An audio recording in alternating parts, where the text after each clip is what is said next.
Since the beginning of the full-scale invasion, Russia has carried out 4,500 missile strikes on Ukraine and more than 8,000 air raids. Such figures were provided by the President of Ukraine Volodymyr Zelenskyy. According to the armed forces of Ukraine, Russian occupiers are modernizing S-300 anti-aircraft missiles in the field. Therefore, its accuracy drops significantly. This is an additional threat to the civilian population. At the same time, the effectiveness of the air defense of Ukraine is only increasing.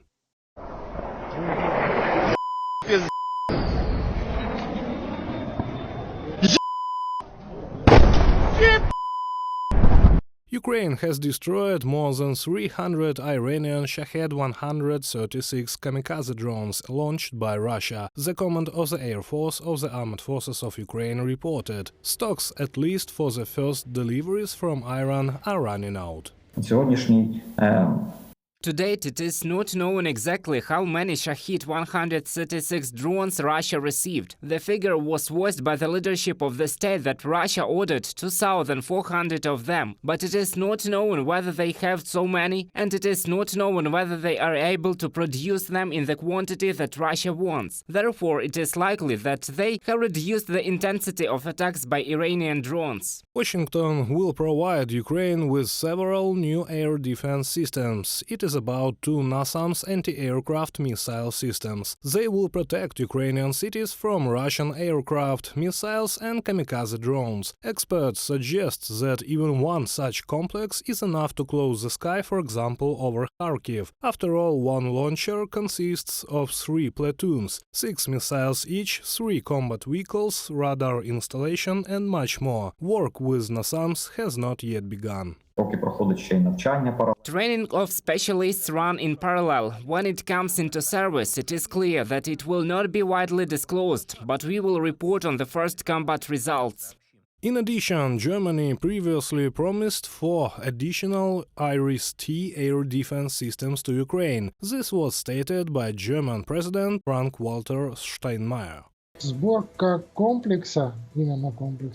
The assembly of the complex takes several months, plus there is a queue for them. Here it is necessary to agree on assignment agreements with third countries, so that Ukraine is led through, roughly speaking, without a queue. Ukrainians are helping the Ukrainian army to shoot down missiles with the help of their phones. So, in Ukraine, for the first time, a Caliber cruise missile was shot down, which was reported to the military by local residents, using the anti-aircraft app, the developers of the app said. The missile was flying at a very low altitude. Taking into account the terrain, it was not observed by radar. But a few vigilant citizens saw the missiles and immediately alerted the military via e-air defense app. Our anti-aircraft gunners in a few seconds received target's designation and without any problems, like on a simulator, shot down a Caliber from the man-portable air defense system Igla. Hennady Suldin, application developer on Facebook.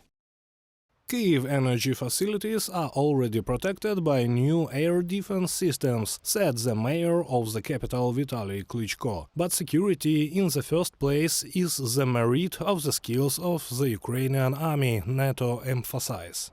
The systems we are now providing are making a huge difference. They have already made a difference in shooting down a lot of Russian missiles, drones, but also will make even more difference in the future, because allies are now stepping up. This happened, of course, primarily due to the skill of the Ukrainian military to use the old Soviet air defense equipment that they already had. Jens Stoltenberg, NATO Secretary General, in an interview with Deutsche Welle.